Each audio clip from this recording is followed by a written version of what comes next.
top-ranked strawweights battle it out. Coming up this weekend, Marina Rodriguez is ranked number 5. She's taking on Virna Jandiroba, who's ranked number 9, in an absolute clash of styles on the prelims. And for Marina, it's kind of crazy because she went from headlining act at a number of opportunities. Her last time out against Amanda Lemos, the power really kind of got rid of all the volume from Marina on the outside, and by the end of it, she ended up getting finished standing. So something that we hadn't seen before inside of the confines of the UFC. Now, Marina, with such a positive record in the UFC, where we had only really seen her struggle against grapplers at this point, gets to face, a grappler in Virna Jandiroba. So if you do look at a matchup like this, Matt, I know Virna coming out of a very interesting camp, and we've seen some one of those ones where it's like, rising tide lifts all boats, where Virna's really been at the spearhead, but we've seen a lot of fighters out of her gym now find success. Virna's kind of been that poster child since she fought with Invicta of,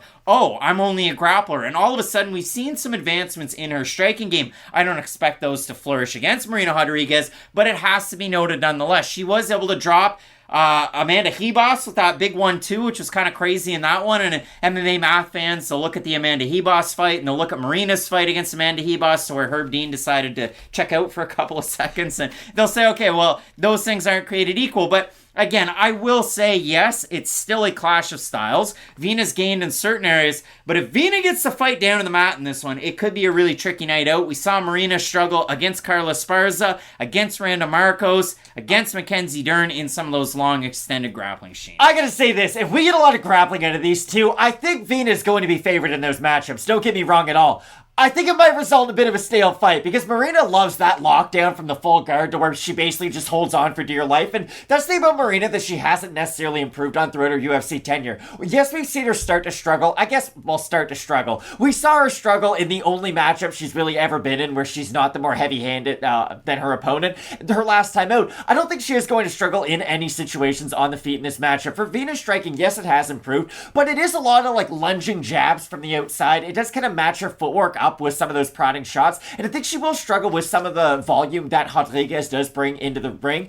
But if Jandiroba does just go in there and use her wrestling a lot, we've seen it enough from Marina in the past. She does get held down in a lot of these matchups, and the thing about Marina's game is it's always been a thing that she has struggled with, and for Virna, it is kind of wild. We're almost kind of focusing right now on the lack of striking, if you will, out of Marina because it's so fresh in her mind, right? It just happened in her last matchup, but I don't think Marina's a fighter who's going to get outstruck by many fighters in this division. And 115 is full of great strikers. Like her, if Joanna ever came back, I'm telling you right now, that is the matchup I want to see more than any other. I just think Virna, if she is able to kind of go back to what her grassroots are, which is mixing her martial arts, using her jiu-jitsu, being that kind of hard-nosed wrestler that she is, because she's not going to go out there and complete takedowns like a fighter like Carla Esparza, for instance. Carla Esparza is a lot more dedicated to those double leg takedowns. Virna she'll kind of mix in a trip from the clinch. She'll go for a single leg. It's not necessarily as clean as a fighter like Esparza, but when she's able to get on top, she might even be a little bit more active than a fighter like Esparza. So maybe I'm wrong. Maybe she will be able to get past the guard of someone like Rodriguez. And to that point, there's a lot of fighters coming up on this card, and it's not that I'm trying to conflate it in my mind, but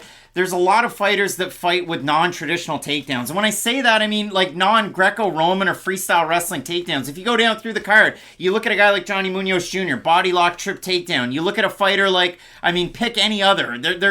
Kron Gracie's another one. He's going to pull guard, or he's going to try and body lock and pull you all the way down. If you look at somebody like Virna Jandiroba, it's a lot of body lock up against the cage, trip takedown. She's not going for singles. She's not going for doubles. She's not going for upper body throws. So Virna is one of those non-traditional wrestlers in a sense. But if you look at Virna, well, look no further than her fight that she just had against Angela Hill, a long, rangy striker like Marina Rodriguez, and in that one, it's 7 minutes and 4 seconds of control time, and all of the takedowns came from the fact that even though Angie had a super low base and was really, really hesitant with her striking, Virna was able to take over, even with those knee wraps and that kind of not one-dimensional striking, because again, it's gotten better, but it's kind of like, it's more mechanical, and you hate to say that, but it is a little bit more mechanical, her striking, and we saw her against Kanako Murata.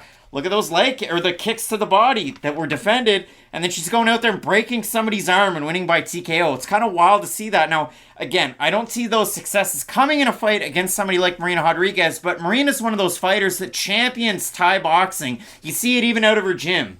Thai Jim or Thai Brazil. So it'll be interesting to see what we get out of it in a matchup like this. But again, if you look at somebody like Marina, her last time out, she was favored to beat Amanda Lemos. She's been favored to beat like Yan Xiaonan by a heavy amount, and that was a really close fight. Marina looked great in the first round, second round, third round. Yan kind of took over, even though Marina won by split decision. So for Marina, she's at one of the toughest points of her career. I know the record's still very, very good. She's 6-2-2 in the UFC, and she struggled with some of these grapplers in the extended sequences. She is favored in this matchup against Virna Jandiroba.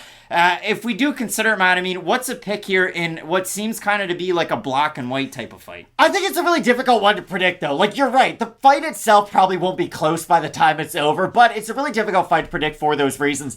I'm trying not to overcorrect it in my mind for Marina because I do still think she belongs at the top of this division. And I think for me, this is Vina's kind of first chance to kind of become one of the elite. You know, if you beat Marina, then you're going to go on and fight one of the huge names of the division. So for me, ever so slightly, I'm going to go with Marina. I do favor her on the feet. I think her volume numbers to go along with her power too. I think she can hurt Vina. Can she finish her? Maybe that's a bit of a step too far, but can she throw damaging shots? I definitely think she can do that in this matchup. So for those reasons, I have Rodriguez. I'm going to take Rodriguez on the outside. Vina's a little bit more flat-footed. Marina's always moving, but if you can back her up, as Amanda Lemos was able to do, land some of those power shots, mix in some of that grappling as well. I mean, even in this, what was it, the second round of the fight with Lemos had the triangle and almost had the submission in with rear naked choke. So some interesting forces at play in a matchup like this, but I'll go with the 36-year-old strawweight, Marina Rodriguez, to get the win. Let us know down below in the comments section who you have in this pivotal strawweight matchup. The next one on the docket, debuting Bedoya taking on